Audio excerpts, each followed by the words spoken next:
ස්වාමීන් වහන්සේ ඔබ සමග වනසෙක්වා ඔබ සමගද වනසේවා. මතයතුමාගේ ශදව සුවිශේෂයෙන් පුටාගත් කොටසකි. ස්වාමිනී ඔබ වහන්සේට මහිමය වේවා. කාම මිත්‍යාචාරය නොකරන්නයි කී බව ඔබ අසා ඇත. ඒත් මම ඔබට කියමි යමකු ශ්‍රීයක දෙස කාම රාගයෙන් බැලූ කෙනෙහිම ඔහු ඈ සමග සිතින් කාම මිත්‍යාචාරය කර ඇත. වරදට වැටීමට හේතුව ඔබගේ දකුණ ඇස නම් එය උගුලා දමන්න.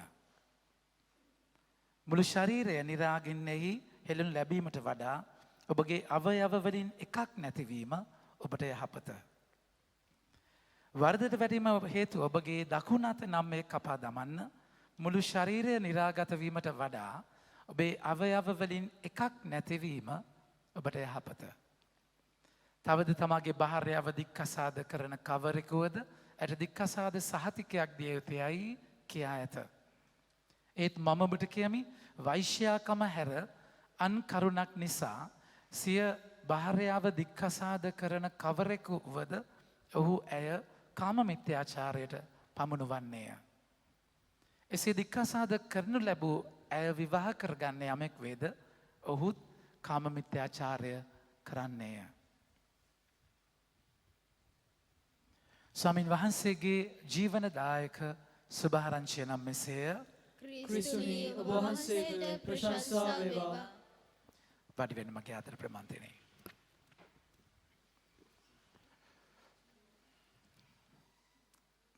අද ස්වාමීන් වහන්සේ තුළ කතා කරන්න ගොඩාක් දේවල් තිබ්බට ආරම්භයේදී ඇතුලෙන් ස්පිරිත්තුව මුමුණන්නේ විවාහය ගැන කතා කරලා ආරම්භ කරන්නට. මට කිහිප දෙනෙම කිව්වා ඊයේ විසිට් කරන්න යද්දි හවුස් විසිටින් පටන් ගත්ත නිසා ගොඩාක් සමහර පවුල්වල දෙවස්ථානයේ විවාහ වෙලා නැහැ ඒ අය.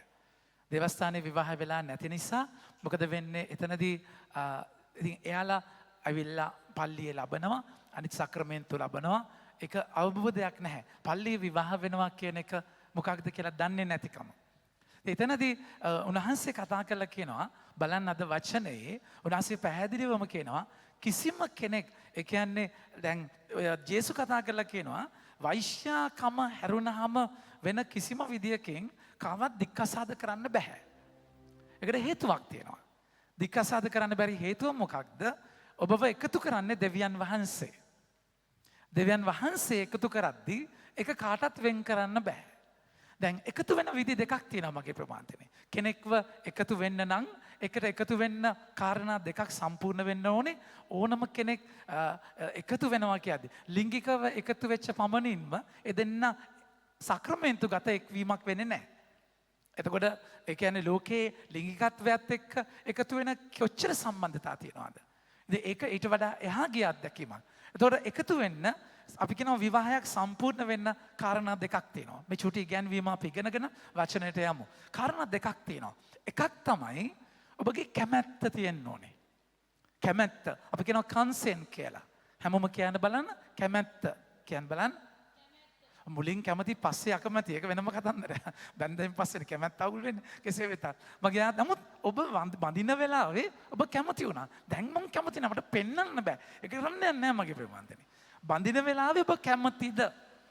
එහෙම නැතුව තාත්තා කියන නිසා, අම්මා කියන නිසා, වෙඩි තියෙන නිසා නැද්ද? ඉතින් එහෙම බඳින්න බෑ. ඒක විවාහයට ඇවිල්ලා මම දන්න විවාහයන් 4ක් විතර තිබුණා.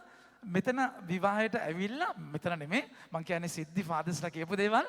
එතකොට ඔබ මෙතනට ආවේ ඔබගේම සුව කැමැත්තෙන්ද කියලා අහද්දි මනමාලේ කිව්වා නෑ කියලා. මම කැමති නෑ. ගෙදරින් බල කරන මට බදින්න. දැන්ද එතනින් පස්සේ ෆාදර්ට බෑ විවාහය කරගෙන යන්න. ඊළඟ දේ තමයි මගේ ප්‍රමාන්තනේ. එතන කැමැත්ත කියද්දි අපි තුමු මානසික රෝගී තත්වයක් තියෙනවා. බොරුවට රවට්ටලා මේ එහෙම රෝගී තත්ත්වය හංගලා බන්ධනවා.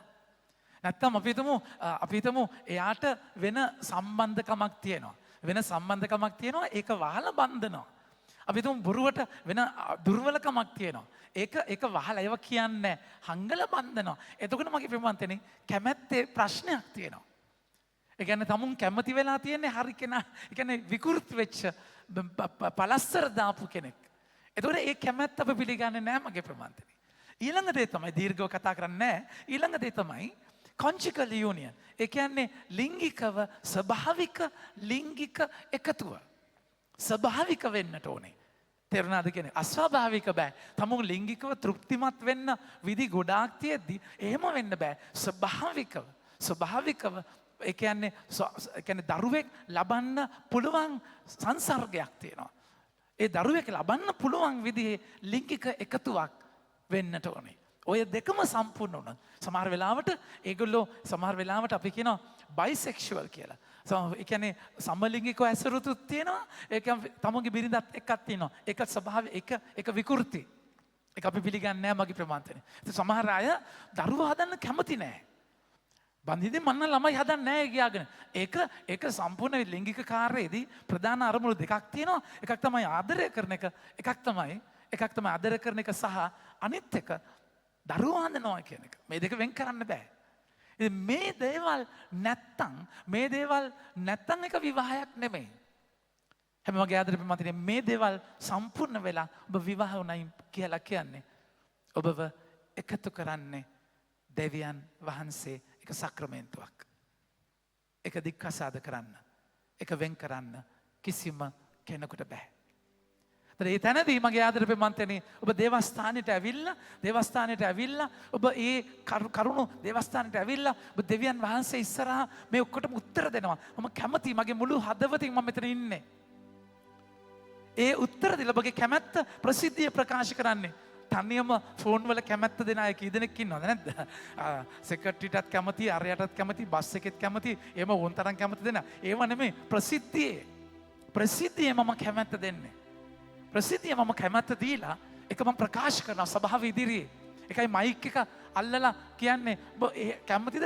එහෙයි කියනවා. එහෙයි කියලා කියන්න ඕනේ. සමහරට කියන්න නැතුව ඉන්නවා අපි කියනවා එහෙයි කියන්න කියලා. ඒතර තමයි එහෙයි කියන්නේ. මගේ ආදරේ මන්ද. ඒක පස්සේ ඒ කැමැත්ත දීලා තමයි එයාලා ලිංගිකව එකට ඉන්නේ. ඊට පස්සේ විවාහය සම්පූර්ණයි. මේ විවාහය දික්කසාද කරන්න බෑ. කිසිම දෙයකට මේක වෙන් කරන්න බෑ. ඉතින් මෙතනදී ස්වාමීන් වහන්සේ එකයි කියලා කියන්නේ. දැන් පුරාණයේ දසපන්නතේ පුරාණයේ දැන් අද කතා කරන වචනයේදී මගේ ප්‍රේමවන්තයනි අද කතා කරන වචනයේදී ස්වාමීන් වහන්සේ ගාවට ඇවිල්ලා කතා කරලා කියනවා බලන්න 31 තවද තමාගේ භාර්යාව දික්කසාද කරන කවරෙකුවද ඇයට දික්කසාද සහතිකයක් දේවතියයි කියා ඇත. දැන් ජේසුස් මේක උගන්වනවා. දැන් මගේ ආදර ප්‍රේමන්තනේ ද්විතීය නීති සංග්‍රහයේ 24:1-4 අපි කියමු. මේක බයිබලයේ පුරාණේ. දැන් එදා මගේ ප්‍රේමන්තනේ එදා මොකද්ද උනේ? දැන් මෝසස්ගේ ව්‍යවස්ථාව තියෙන කාලේ පිරිමි ආධිපත්‍ය තිබුණේ. ඉතින් පිරිමියා කියන විදිහට අනිත් වෙනට කරන්න. ඉතින් කාන්තාවව ලුණු වැටි උනන් දික්කසාද කරන්න පුළුවන්. එක කාරණා නිසා දික්කසාද කරන්න පුළුවන්. කැමති විදියකට දික්කසාද කරන්න පුළුවන්. එහෙම තැනකදී තමයි මෝසස් මේක ගේන්නේ. අර මෙලෙච්ච ගතිය නැති කරන්නයි මෝසස් එතනට ගන්නෙ. මෝසස් එතනට අරගෙන කතා කරලා මොකද්ද කියන්නේ? යම් පුරුෂයෙකු කාන්තාවක පාවාගත් පසු ඇගේ යම් කිසි නොහොඹිනාකමක් නිසා දැන් වචනේ කතා කරලා කියනවා මොකක්ද? නොහොඹිනාකමක් නිසා. මොකක්ද නොහොඹිනාකම? ලුණු වැඩි වුණොත් නොහොඹිනාකම. එකට කියාගෙනම නොහොඹිනාකම. එක්කෙනා මේක එක විදියට අර්ථ දක්වනවා. නොහොඹිනාකම. ඕක අරගෙන එක අර්ථකථන. ඉතින් ඇත්තටම මෝසස් මේ ව්‍යවස්ථාව ගේන්නේ කාන්තාවට සාධාරණයක් ඉෂ්ට කරන්න. හිතුමතේ දික්කසාද කරන්න බෑ. ඒක පැහැදිලිවම ඒක ලියලා දික්කසාද කරන්නට ඕනේ. සහතිකයක් දෙන්න ඕනේ. ඒකට පිළිවෙලක් තියෙන්න ඕනේ. ඒක තමයි ජේසුස් කතා කරලා කියන්නේ. දෙවියන් වහන්සේ එක් කරන අය මනුෂ්‍යයට වෙන් කරන්න බෑ. කතෝලික සභාවේ දික්කසාදයක් නෑ මගේ ප්‍රමාන්තනේ. එතකොට ඔබ මට අහන්න පුළුවන් ප්‍රසිද්ධ නළු නිලියෝ ඉන්නවා, ගායකයෝ ඉන්නවා, පල්ලියේ දෙමරි පාර බැන්දානේ. ඒක මගේ ප්‍රමාන්තනේ මෙහෙම වෙන්නේ. වෙන දේවලුත් වෙනවා ඇති මම දන්නේ නැහැ. ඒක මම ජජ් කරන්නේ නැහැ. නමුත් සභාවේ නීතිය මං කියා දෙන්නම්. සභාවේ නීතිය මොකක්ද? අපි ඔප්පු කරනවා මුලින් විවාහය අර කරුණු දෙක සම්පූර්ණ වෙලා නැහැ කියලා. ඒ කියන්නේ එක්ක යට වෙන සම්බන්ධ නැත්නම් දුර්වලකමක් නැත්නම් මානසික රෝගී තත්ත්වයක් මේක අපි ඔප්පු කරනවා මේක විවාහයක් නෙමෙයි කියලා. එතකොට ඒක විවාහයක් වෙලා නැහැ. consent and conjugal union. එතන මොකක් හරි ප්‍රශ්නයක් තියෙනවා. අපි ගාවට ඕන තරම් ඇවිල්ලා තියෙනවා බැඳලා මාස ගාණක් අවුරුදු ගාණක් තාම ලිංගිකව එකට ඉඳලා නැහැ. ඒක ළමයි හදන්න බයක් නැත්නම් ඒකට ප්‍රතික්ෂේප වීමක්. ඒ තැන්වලදී දැන් තම සමහර තැන්වල වෙන සම්බන්ධයක් තියාගෙන ඒ බොයිෆ්‍රෙන්ඩ්ට පොරොන්දු වෙලා ඇවිල්ලා තියෙනවා මම කාත් එක්කවත් ඉන්නේ නැහැ කියලා. මේ මිනිස්සයා වඳිනවා එයාත් එක්ක ඉන්නේ නැහැ. පොරොන්දු වතන. ඒවා විවාහ නෙමෙයි මගේ විවාහය. ඒවා විවාහ නෙමෙයි. එනිසා එහෙම තත්ත්වවලදී අපි ඔප්පු කරනවා මේක විවාහයක් නෙමෙයි. අපි කියනවා ඒක ඇනල්මන්ට් කියලා. එහෙම අවසර ගත්තයින් පස්සේ අපි සභාවේ ආයිත් විවාහයක් වෙන්න අවසර දෙනවා. එහෙම නැත්නම් දික්කසාදයක් සභාවේ නැහැ. මම හිතනවා පැහැදිලි ඇති. මේක මම හැමතිස්සම කියා දෙන්න වෙනවා. මොකද සභා මිසම තුනත් ගොඩාක් ඉන්නවා. පවුල් දෙවස්සානෙන් බැඳලා නැහැ. එතකොට මගේ ප්‍රේමවන්තනි ඔබ පල්ලියේ බඳින්න නැතුව එකට ඉන්නවා කියන එක පාපයක්. සක්‍රමෙන්තුවක් නැතුව එකට ඉන්න එක පාපයක්. ඔබ කලින් දික්කසාද ඔබට දික්කසාද සහතිකය හම්බුණා කියලා රජයෙන් හම්බුණා කියලා සභාවෙන් හම්බ වෙන්නේ නැහැ. අපි පිළිගන්නේ දෙවියන් වහන්සේ එක්කර දේ වෙන් කරන්න බෑ කියලා. එක බයිද වේතියද්දී උන්වහන්සේ අද මගේ ආදර ප්‍රේමන්තනේ උන්වහන්සේ දයාබරව ඔබට කතා කරලා කියනවා අද අපි අයිති මේ දවස්වල අයිති කරගෙන යන්නේ එළියේ දසපනත ඉෂ්ට කරනවට වඩා ඇතුලේ ගන්න දෙනවා උන්වහන්සේ ඒකව මිනි මරන්න එපා කියලා කියනවා හැබැයි මිනි මරනවට වඩා දෙයක් දික්කසාදය ඒ කියන්නේ විවාහකයක්දී මගේ ප්‍රේමන්තනේ මේ දික්කසාදය මෙන්න මේවා එළියෙන් අපි දෙන්න මෙහෙම බඳිනවා කියන එකට වඩා ඒක ඇතුළාන්ත එකතුවක් වෙන් කරන්න බැරි ඇයි ආදම් ඒවව මවන්නේ ආදම්ව මවලා ආදම්ගේ ඇතුළෙන් ඒවව ගන්න ඉලෑටෙන් ගන්නවා කියන්නේ ඒකයි ඉලෑටෙන් ගන්නවා කියන්නේ එතනයි ඒතකොට ආදම්ගේ ඇතුළෙන් ගද්දී ඒ දෙන්න කලින් එක්කෙනෙක් ඒ එක්කෙනාව තමයි දෙකට කැඩෙන්නේ අමීභාව කැඩෙනවා වගේ. ඒතර විවාහයේ දෙවියන් වහන්සේ එක් කරන අය ඒ එක්කෙනාව තමයි ආයි දෙන්නෙක් වෙලා එක්කෙනෙක් වෙන්නේ විවාහයේදී. මේක මහා ගැඹුරු තැනක්. ඒ නිසා ඔබ විවාහය දකින්නට දික්කසාද කරනවා දැන් මේ අපි බැඳලා තියෙනවා මෙහෙම කරනවා මේ නීතියක් එක්ක එළියෙන් කොලේක සහතික කරපු දෙයක්. හින්දා එකට ඉන්නව නෙමෙයි. ඊට වඩා එහා දෙවියන් වහන්සේගේ ස්පිරිත්තුවෙන් මාව එකතු වෙනවා කියන තැන. මගේ ආදර ප්‍රේමන්තනේ සමහර අය කියනවා අපේ විවාහය කොලයකට සීමා කරන්න බෑ. ඒ නිසා බඳින්න නැතුව එකට ඉන්නවා. අපේ ආදරය පිවිතුරුයි පවිත්‍රයි. ඒ නිසා මගේ ජීවිතේ මම ඔයාට දීලා ඉවරයි ඩාර්ලින්. තේරුණාද කියන එක? මගේ ආදර ප්‍රේමන්තනේ ඒව හරියන්නේ නැහැ. ඔය දීලා ඉවරයි කියලා කට වචනේ නැද්ද? අපි විවාහ සම්ප්‍රදාය අමුතු කල්චර්ස් තියෙන. විවාහය නෑ. මට කොලව ලස්සම් කරන්න ඕනේ නෑ. ඔයා මගේ පන මම වාගේ පන නැද්ද? මම වාගේ හද මම මගේ උණ්ඩුක පුච්ච. තේරුණාද? එහෙම කිය හරියන්නේ නැහැ. ඒක ඔබ මගේ ප්‍රේමන්තනේ. ඒක පිළිවෙලක් වෙන්න ඕනේ. ඒ නිසා එහෙම හරි හොඳයි ඒක ලස්සනයි හැබැයි මේ විවාහය කියන ෆ්‍රේම් එකක් ඇතුලේ සක්‍රමෙන්තුවක් කියන දෙයක් තියෙනවා ඒ සක්‍රමෙන්තුව ඇතුලේ දෙවියන් වහන්සේ ඔබව එක් කරන්නේ ඒ තැන ගැඹුරින් අයිති කරගන්න ඉතින් උන්වහන්සේ අද වචනේ කතා කරලා කියනවා කාම මිත්‍යාචාරය නොකරන්නයි කී බව ඔබ අසා ඇත කාම මිත්‍යාචාරය කරන්න එපා ඒක දසපනත තියෙනවා ඒක පැහැදිලිවම කාමයේ වැරදිවා හැසිරීමක්. ඒක ස්වංවින්දනය වෙන්න පුළුවන්. ඒක සමලිංගික ඇසුරක් වෙන්න පුළුවන්. ඒක මගේ ආදර ප්‍රේමන්තනේ ඒක වැරදි තව කෙනෙක් එක්ක විවාහයෙන් පරිබාහිරව අනියම් සම්බන්ධයක් වෙන්න පුළුවන්. ඒ ඕනම එකකදී. ඒ ඕනම එකක් වෙන්න පුළුවන්. එතකොට කාම මිත්‍යාචාරයේ හැසිරෙන්න එපා. ඒක ඕපන්ලි අපි දකිනවා. දැන් අපි කොහොම හරි මගේ ප්‍රේමන්තනේ දත කට කාගෙන ඉන්නවා. මම කියන්නේ මම නෙමෙයි හොඳේ. අපි කියනවා ඒ කියන්නේ දැන් අපි කොහොම හරි කාමයේ හැසිරුන්නේ නැහැ.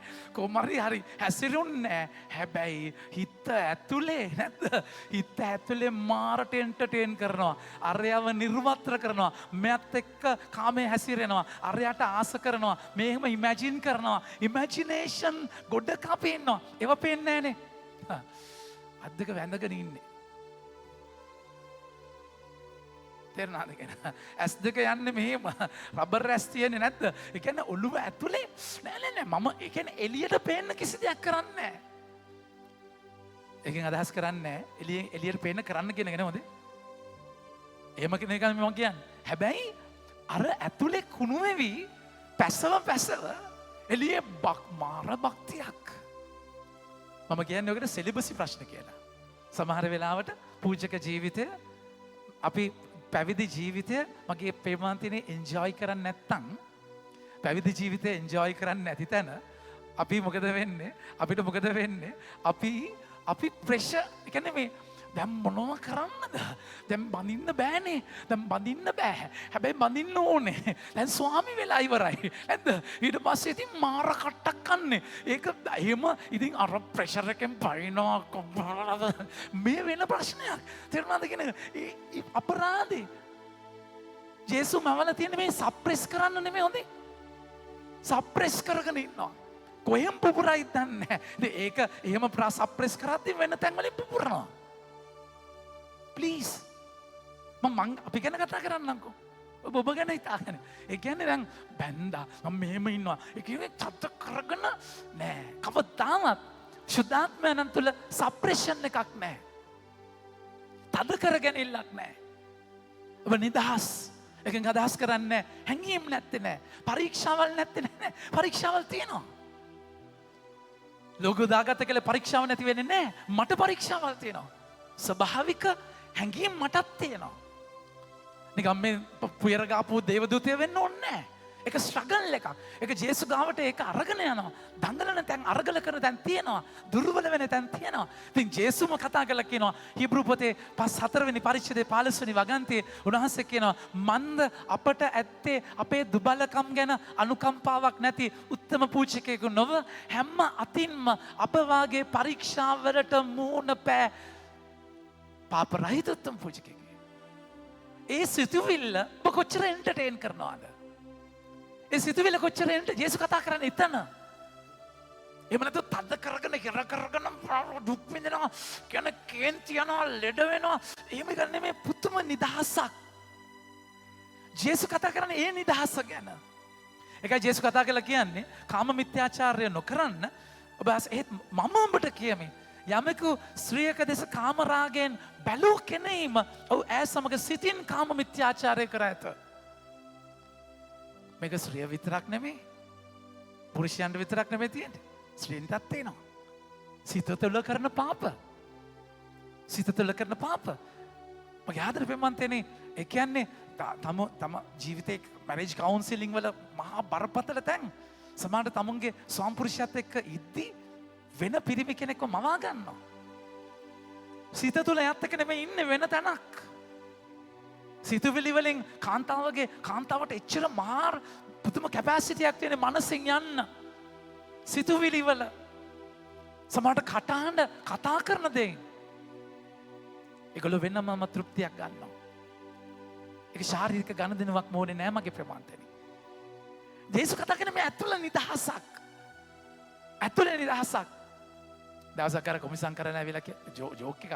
ඇවිල්ලා කිව්වලු father I get lot of bad thoughts. නරක සිතුවිලි ගොඩාක් එනවා කියලා කියද්දි ෆාදර් කිව්වලු son don't entertain them. ඒක සිංහලෙන් කියන්න බෑ මට. ඒ කියන්නේ තේරෙන්නේ නැහැ. ඒ කියන්නේ ඒක don't entertain your thoughts. ඒ කියන්නේ සිතුවිලි එක යන්න එපා කියන්නේ. මම father I don't entertain them. They entertain me. තේරුණාද කියන්නේ නරක සිතුවිලි මාව entertain කරනවා මම මොකද කරන්නේ? මගේ ආදර ප්‍රේමවන්තනේ. ඒ තැන්වලදී ජේසු කතා කරන්නේ නිදහසක්. ඒක ශුද්ධාත්මයන්ත් එක්ක එන්නේ ඔබගේ අර ගින්න දාලා බිත්ති බැඳලා ගින්න කව කරගෙන ඇතුලේ පිච්චෙනව නෙමෙයි. ගින්නට වතුර ශුද්ධාත්ම ජල ධාරාවක්. ඒකයි ගලාති 5 උන්වහන්සේ 16 කතා කරලා කියන්නේ මගේ ආදර ප්‍රේමන්තනි දේව ආත්මයන්ගේ ශුද්ධාත්මයන්ගේ මඟ පෙන්වීම ඇතිව හැසිරෙන්න එවිට ඔබ මානසික තෘෂ්ණාවලට වසඟ වන්නේ නැත. ඒ කියන්නේ ශුද්ධාත්ම ගින්නට අර ගින්න නිවන්න ශුද්ධාත්ම ගින්න හරියට මගේ ප්‍රමාණතනේ මෙන්න මේ වගේ ලැබ් ගින්න ඇවිලීගෙන පිච්චීගෙන කැලේ පත්තු වෙගෙන එද්දි ඒක නතර කරන්න බෑ. නතර කරන්න මොකද දන්නවද කරන්නේ? ඔබ ලැව්ගින්න දැන් මෙහෙම වේගෙන් එන තැනදී ඔබ මොකද කරන්නේ? ඔබ තව තැනක ගින්නක් පත්තු කරලා එතන පත්තු කරලා අවුල වෙලා තියෙනවා. අර ගින්න ඇවිල්ලා අර පත්තු කරපු ගින්නේ නතර වෙනවා. නැත්තම් ඒක නතර කරන්න විදියක් නැහැ. වතුර ගහලවත් බෑ. ගින්නක් තවත් ගින්නකින් නතර කරන්නේ. ශුද්ධාත්ම ගින්න එකයි දේවාත්මයන් විසින් මඟ පෙන්වී ඇති හැසිරෙන එවිට ඔබ මානසික තෘෂ්ණාවලට යටත් වන්නේ නැත. මන්ද මානසික තෘෂ්ණා ආත්මයන් වහන්සේට විරුද්ධය.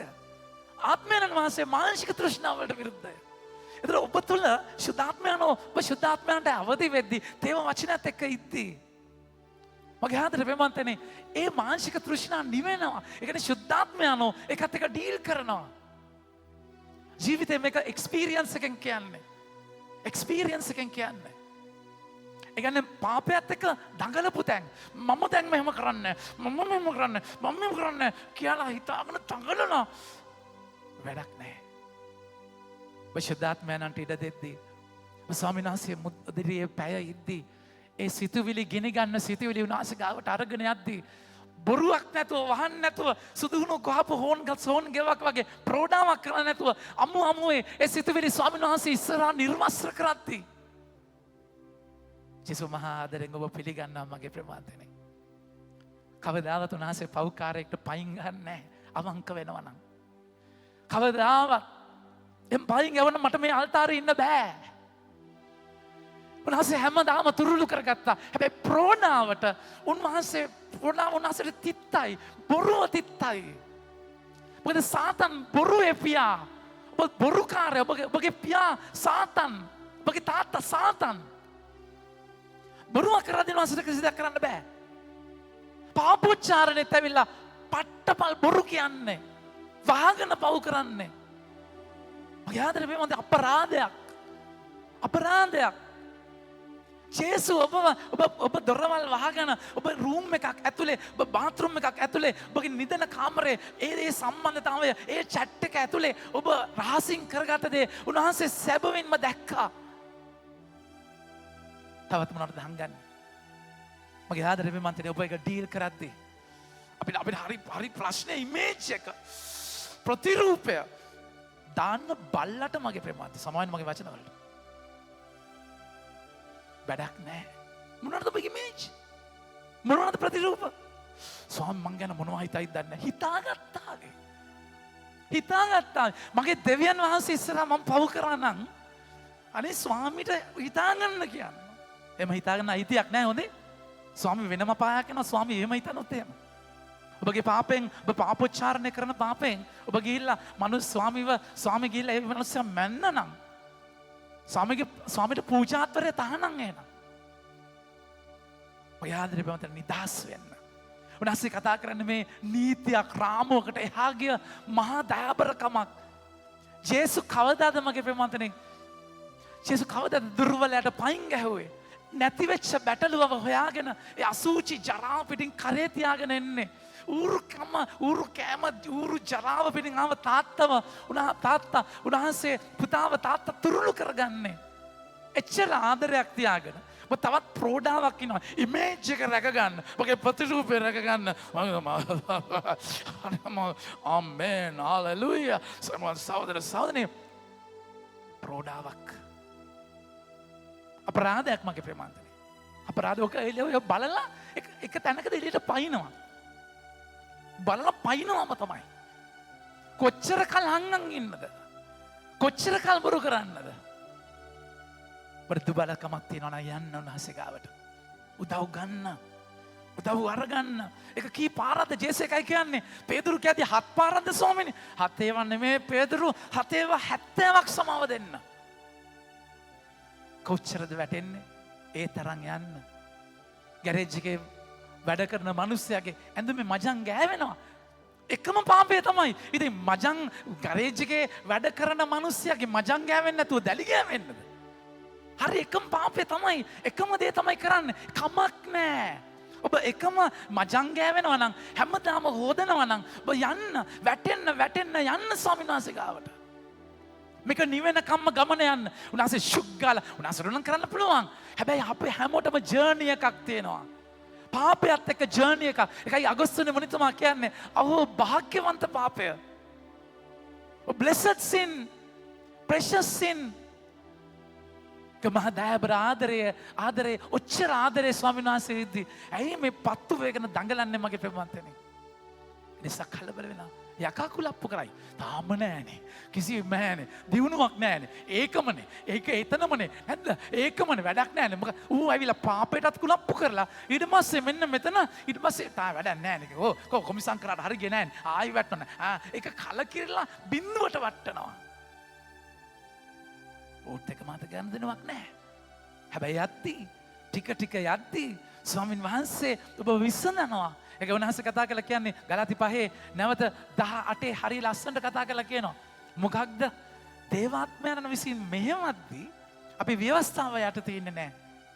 ගලාති 5 18 වචනේ කතා කරලා කියනවා මගේ ප්‍රමාන්තනේ. ඔබ දේවාත්මයන් විසින් මඟ පෙන්වනු ලබන්නෝ නම් ඔබ ව්‍යවස්ථාව යටතෙහි නොසිටින්නහුය. වචන ගන්න. ගලාති 5:18. උන්වහන්සේ කතා කරන වචනය. උන්වහන්සේ කතා කරන වචනේදී උන්වහන්සේ කතා කරලා කියනවා බලන්න මගේ හරිම වචනය ඔබට කියන්න. ගලාති 5:18. එහෙත් ඔබ ආත්මයන් වහන්සේ විසින් මඟ පෙන්වනු ලබන්නෝ නම් ඔබ ව්‍යවස්ථාව යටතේ නොසිටින්නහුය. ඒ කියන්නේ නීතියක් ඉන්න නෙමෙයි. ෆ්‍රී. නිදහස්. ඒක මහා නිදහසක් මගේ ප්‍රමාන්තනේ. ඒ නිදහසයි ජේසු නිදහසටයි ජේසු ඔබව අරගන්නේ. කාම මිත්‍යාචාරයක මම මෙහෙම කරන්නේ නෙමෙයි. කාන්තාවක් දිහා බැලුවත් ඔබ කාම රාගයෙන් බලද්දී ඒකෙන් අදහස් කරන්නේ ඔබට හැංගීම් වෙන්නේ නැහැ කියලා. ඔබ මේ ගල් පිළිමයක් නෙමෙයි. ඔබට හැංගීම් එනවා. හැබැයි හැංගීම ඔබ එන්ටර්ටේන් කරනවාද? ඒ දකින්න දේ තුළ ඔබට පරීක්ෂාවක් එද්දී ඔබ ආයි බලනවද? ඒ මිනිස්සයා බල ඒක දිහා බල ඉමැජින් කරනවද? ගෙදර ඇවිල්ලා කියන හිතනවද? නැත්නම් දැක්ක ගමන් හැංගීමක් ආව ගමන් අනේ ස්වාමීනි මට මෙහෙම දෙයක් ආවා. ඒක ජේසු ගාවට අරගෙන යනවද? එහෙම අරගෙන යන්න පුළුවන් ස්වාමීන් වහන්සේ කෙනෙක් ඔබ මට ඉන්නේ. පේදුරුතුමාට කේන්ති ගියාම උන්වහන්සේ බලන්න මතයතුමාගේ 16 වෙනි පරිච්ඡේදයේ 22 වෙනි වගන්තියේ එවිට පේදුරු උන්වහන්සේ පැත්තකට කැඳවා තරමටු කරන්න බල. ඒ කියන්නේ ජේසුව ඇදගෙන ඇවිල්ලා බයින්න පුළුවන්. එච්චර අපට විසි කරන්න පුළුවන් ස්වාමීන් වහන්සේ කෙනෙක් ඉන්නේ. තවත් අයි ප්‍රෝඩාවක්. මගේ ආදර ප්‍රමාන්තයෙන් ඒ නිදහසයි අද ස්වාමීන් වහන්සේ අපට කතා කරන්නේ. ඒ නිදහසයි අද බොනාසය අපට දෙන්නේ. ඒක ශුද්ධාත්මයන් තුළ ලැබෙන නිදහසක්. එළියේ ඔන්න මම මෙහෙම කරේ නැහැ. ඔන්න මම මෙහෙම කරේ නැහැ කියලා එළියේ කරනවට වඩා ඇතුළාන්තයෙන් ෆ්‍රී වුණායින් පස්සේ එළිය ඔබට කරන්න ඕනේ නැහැ. ඒ ජර්නි එකට යන්න. මුලින් වැටි යන ඔබ ස්වාමීන් වහන්සේට ඒ වැටෙන තැන අරගෙන ගියාම උන්වහන්සේ ලස්සනට ඒක උගන්වනවා. උන්වහන්සේ උගන්වලා තැම්පත් කරනවා. ඒකයි රෝම 5 වෙනි පරිච්ඡේදයේ 3 වෙනි වගන්තය කියන්නේ පීඩාවෙන් ඉවසීම. ඒ කියන්නේ ඔබ පාපය තුළ වැටෙද්දී ඔබ පීඩාවෙන් ඉවසනවා. ඉවසීමෙන් තැම්පත් බවින් බලාපොරොත්තුවක්. ඒකයි අපි කතා කරන්නේ දැකීමෙන් නෙමෙයි අපි ඉන්නේ ඇදහිීමෙන්. එලියා දකින්නේ බලන්න කියනවා බලාකුළු තාම නෑ. එලියා දනිස් දෙකේ ඔළුව බාගෙන යාඥා කරනවා බලාකුළු බලන්න නෑ තාම නෑ. 7 පාරක් බලන්න. 7 පාරක් බලද්දී අතක් වගේ එක බලාකුළක් දැකීමෙන් නව ඇදහිීමෙන් ඉන්නේ. ඒකයි රජට කතා කරලා කියන්නේ එලියා ඔබ යන්න මහා වැස්සක් එන්න යනවා. කිසිම සද්දයක් නෑ. දැකීමෙන් නව ඇදහිීමෙන්. මගේ ආදරේ දකින්න. ඔබ මේ ඇදහිල්ල තුළ වචනේ අල්ලගෙන දකින්න. ඔබ ශුද්ධවන්ත කෙනෙක් වෙනවා. ඔබ මේ ජේසුගේ ආදරයෙන් පිරිච්ච කෙනෙක් වෙනවා. ඔබ දකින්න ඒවා. ඔබගේ බිල්ඩින් එක හැදෙනවා. නැත්ද? ඔබගේ කොස් ගහේ ගෙඩියනවා. ඒවා අනේ දර්ශන දකින්න එක ඒවත් දකින්න. ගෑස් සම්බ වෙනවා නැද්ද? මේ අනිත් අය යනවා. ඔබ දකින්න. ඊට වඩා ලස්සන දේවල් තියෙනවා දකින්න. ආත්මයන් තුළ ගවන දෙනවා. ආත්මයන් තුළ දැක්මක්. ඔබ දකින්න. ඔබ ශුද්ධවන්තව දවසින් දවස ලුණු ගෙඩිය ලෙලි ගන්නවා වගේ කෑල්ල කැඩි ගැලවි ගිහිල්ලා ඔබ නිදහස් හිස් තැනකට එනවා. ඔබ ඒක මනසින් අයිති කරගන්න. මගේ ආදරේ ප්‍රේමන්තනේ අපි හැමෝම දුර්වල මිනිස්සු. අද බලන්න එලියාගේ ජීවිතය එලියා මා ප්‍රබල චරිතයක් නැද්ද? මගේ ප්‍රේමවන්තනේ එලියා මා ප්‍රබල චරිතයක්. එයා මොකද කරන්නේ? එයා ඇවිල්ලා බාල්ට නමස්කාර කරන දිවැසිවරු 450ක තනියම හැප්පෙනවා. තනියම හැප්පිලා ආසින් ගින්දර ඇවිල්ලා අර එලියාගේ පූජාසනය පිළිගන්නවා. පඬුර පිළිගන්නවා. අරගොල්ලෝ අතපය කපාගෙන කෑ ගන්නවා. එළිය වීල කරනවා. දෙවියෝ නිදි ඇති. ගමනක් ගිහිල්ලා ඇති. ළමයින් කෑ ගන්න. ඔච්චම් කරනවා. එච්චර අධිකාරී බලයක හිටිය එලියා ජෙසබෙල් කියන රජිනට ආරංචි වෙනවා. කියනවා ගිහිල්ලා ආහාබ් කියනවා. ආහාබ් ඇවිල්ලා වයිෆ්ට බය රජ කෙනෙක්. තේරෙනවද? ආහාබ් කියනවා ගිහිල්ලා ජෙසබෙල්ට කතා කරලා කියනවා අන්න කඩුවෙන් මැරුවා. දිවැසිව මැරුවා කියද්දී ජෙසබෙල් කතා කරනවා මා හෙට මේ වෙලාවට පමණ ඔබේ ප්‍රාණය දිවැසිවරුන්ගෙන් එක්කෙනෙකුගේ ප්‍රාණයෙන් වන්නට සැලසුවේ නැත්නම් දෙවිවරු මා ඊට දරුණු ලෙස මරා දමත්වායි පණවිඩකාරයෙකු අත එලියාට කියා ඇරියාය. අච්චර දෙවිය බොරු කියලා ඔප්පු කරලා දැන් ජෙසබෙල් කියනවා මගේ දෙවිය මාව මරන්න ඔබ මැරුවේ නැත්තම්. මේ වචනේ අහන මගේ ප්‍රේමවන්තයනි එලියා 3 වෙනි වගන්තිය 19:3. ඔව් ඒ අසා බියවි තම පන ගලවා ගැනීමට පලා ගියේ. එක තැනක මාර චරිතයක්. එක තැනක පෙන්දෙක්. එකම එලියා මගේ ප්‍රේමවන්තයනි. ඔබගේ මගේ ජීවිතය එහෙමයි. සමහර තැන්වල මාර ශක්තිමත්. හැබැයි සමහර ඒරියාස් තියෙනවා ඔබ ජරා විදියට වැටෙනවා. ආදරයෙන් බලන්න මගේ ප්‍රමාණතනේ. ඔබ දිහා ආදරයෙන් බලන්න. චෝදනා කරගෙන ලේබල් කරන අර වහගන්න එපා. ආදරයෙන් බලන්න. මේ මම මට එක්කෙනෙක් කතා කළා මේ අවුරුද්දකට විතර ඉස්සෙල්ලා. Father, someone told that you are a womanizer. يعني මම ගෑනු අය වැරදියට පාවිච්චි කරන කෙනෙක් කියලා කවුරුද කෙනෙක් කිව්වලු. මං කිව්වා yes කියලා. yes yes මං කිව්වා if not for Jesus. ජේසුස් නැත්තම් ඔව් මං එතන ඉඳී. හැබැයි මගේ ජේසුස්ගේ ආදරය ඔය ඔක්කොටම වඩා මට දැනෙනවා. මගේ ආදරය ප්‍රේමවන්තයනි. දුර්වල තැන් ඇති. අශක්තිමත් තැන් ඇති. දුර්වල තැනේදී ඒ දුර්වලකම උන්වහන්සේට බාර දෙන්න. ශක්තිමත්කමේදී ඒකේ මහිමයත් උන්වහන්සේට බාර දෙන්න. ඔය දුබලකමත් ඔබට අයිති නෑ. මහිමයත් අයිති නෑ. ඔබට අයිති උන්වහන්සේ විතරයි. මෙතන අපි මොකද වෙන්නේ? අපි අර ශක්තිමත් තැනදී පර්ෆෝම් කරද්දී අම්මා දෙන්නම් මාරයි. ඔය ප්‍රතිරූපය ඊට පස්සේ දුර්වලකමේදී මේන්ටේන් කරගන්න බෑ. අම්මා අතන වෙනම ප්‍රතිරූපයක් පෙන්නලා තියෙනවා. ඒක නිසා මෙතනදී මොනවා වෙයිද දන්නේ හංගනවා. ඊට පස්සේ වාහන යකා ලස්සනට ගියාදනවා වෙනම ඩබල් ලයිෆ් එකක් ඩුවල් පර්සනැලිටි අතන වෙනම වහලා මෙතන ලස්සනට එන්න අරක වෙනම තැන අතන වෙනම තැන. මගේ ආදර ප්‍රේමවන්තනි එහෙම ශක්තිමත් එලියා එක තැනකදී දුර්වල වෙනවා අන්ත අසරණ වෙලා. 4 තමාම මුළු දවසම ගමන් ප්‍රමාණය තමාම මුළු දවසක ගමන් ප්‍රමාණය පාලු කරයට පිවිස රොතෙම් නම් ගසක් යට වාඩි වී තමා මැරෙන ලෙස ඉල්ලමින් සමිඳානන් වහන්සේ ඉතින් ඇත. දැන් මගේ ප්‍රාණය ගත මැනව මන්ද මගේ පියවරුන්ට වඩා මම උතුම් නොවෙමි. ලස්සන මොකක්ද? ගිහිල්ලා එල්ල මැරෙන්නේ නැහැ. ගිහිල්ලා පෙතිබොන්නේ නැහැ. වහබොන්නේ නැහැ. ගඟේ පනින්නේ නැහැ. ගිහිල්ලා දෙවියන්ලා කියනවා මගේ ප්‍රාණය ගන්න. බට අයිති නෑ. උන්වහන්සේට අයිති. ඩීල් කරන්නේ උන්වහන්සේත් එක්ක. ස්ට්‍රගල් එක ඩීල් කරන්න උන්වහන්සේත් එක්ක. මට නම් ඇති ස්වාමිනී. මට නම් හති ස්වාමිනී. මට එපා වෙලා උන්වහන්සේ ගාවම නැහින්න. When you are in a struggle, never go to the phone. Rather go to the throne. ස්වාමීන් වහන්සේ ගාව ඉන්න. මගේ ආදර ප්‍රේමවන්තනි මොකද වෙන්නේ? ඊට පස්සේ තවද සමිඳාන වාසගේ දූතයා දෙවන වරත් උට අතගසා නැගිට කන්න ගමන නුඹට දුර වැඩි වන්නට පුළුවන් වෙයි කියේ. නැගිට කාපි ඒ ආහාරයේ සවි ශක්තියෙන් දහවල් 40ක් රැ 40ක් ගමන් කර දෙවියන් වහන්සේගේ කන්දවන හෝරේබ් ළඟට පැමිණියේ. හෝරේබ් කියන්නේ සීනායි කන්දම තමයි. දසපනත දුණු කන්දරටම දවස් 40ක් යනවා. ඒ කියන්නේ මේක සරලව කිව්වොත් එම ලිටරරි ගත්තොත් එම මීටර 500ක් විතර. සමාන කිලෝමීටර් 500ක් විතර. දුර ගමනක්. මගේ ආදර ප්‍රේමවන්තනි දැන් මේ එයා දවස් 40ක් යන්නේ පාලු කරේ ජේසුස් දවස් 40ක් හිටියා අලුත් දෙයක් වෙන්න ඉස්සෙල්ලා. නෝවා ජලගැලමේ දවස් 40ක් හිටියා නැවේ. අපි දකිනවා එලියා දවස් 40ක් දැන් ඉන්නවා. අවුරුදු 40ක් පාලු කරේ ඊශ්‍රායල් ජනතාව යනවා. 40 කියන්නේ විශේෂ දෙයක් වෙන්නට කලින් සූදානම් වෙන කාලය. Time of purification and preparation. සූදානම් වීමේ කාලයක්. උන්වහන්සේගේ ආහාරයෙන් ශක්තිමත් වෙලා යන්න මේ පාලු කර අත්දැකීමේ. සමහර ඔබට පාළුව යන්න වෙන කාල තියෙනවා. හැබැයි ස්වාමීන් වහන්සේගේ පෝෂණය මේ කන්න රොටි කන්න සප්‍රසාදය තුළ වචනය තුළ පෝෂණය ලබ ඒ ඩ්‍රයි සීසන් එකේ යන්න ඒ අහේනි කාලේ යන්න මගේ ආදර ප්‍රේමාන්තර ස්වාමීන් වහන්සේ කතා කරනවා. කතා කරන්නේ කොහොමද? 11 වෙනි වගන්තිය. උන්වහන්සේ කතා කොට පිටත આવුත් කන්ද උඩ සමිඳාන් වහන්සේ ඉදිරියේ සිටිනයි වදාළසේක. සමිඳානන් වහන්සේ ළඟින් ගියසේක. උන්වහන්සේට පෙරටුව මහා බලවත් හුළඟක් කඳු දෙදරවා පර්වත බිඳගෙන ගියේය.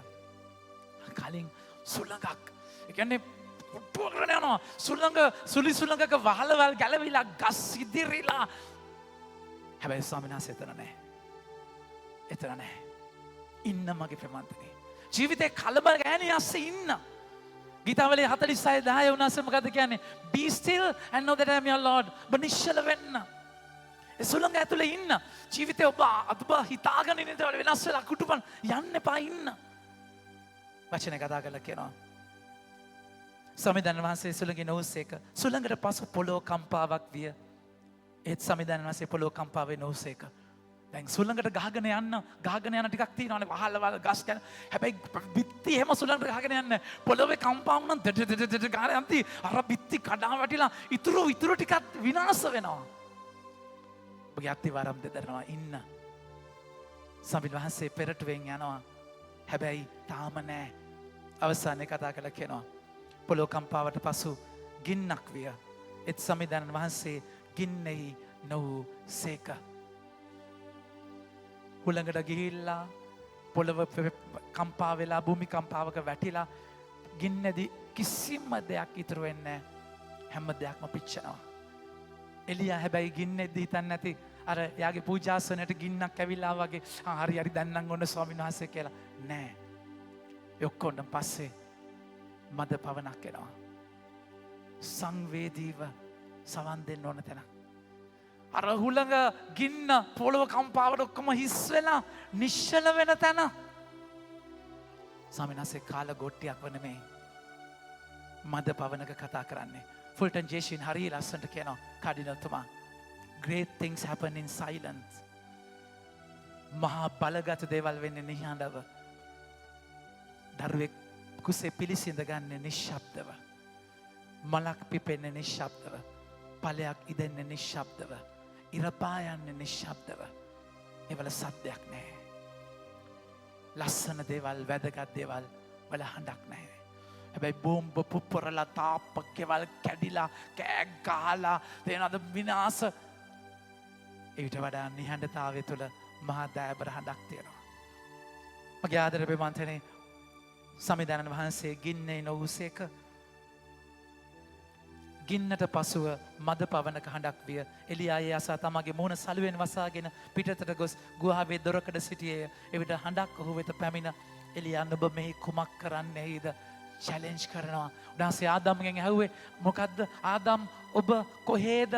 මනුෂ්‍යයන්ගෙන් අහන ප්‍රශ්න. උන්වහන්සේ කායින්ගෙන් අහනවා ඔබගේ සහෝදරයා කොහෙද? ඇඩම් where are you? Man where are you? Where is your brother? උන්වහන්සේ දැන් අහනවා ඔබ මොනවද මෙතන කරන්නේ? ජේසුස් අහනවා ඔබ මොනවද හොයන්නේ? නිසා මගේ ආදර ප්‍රේමන්තනේ ඇත්තටම අපි මොකද කරන්නේ?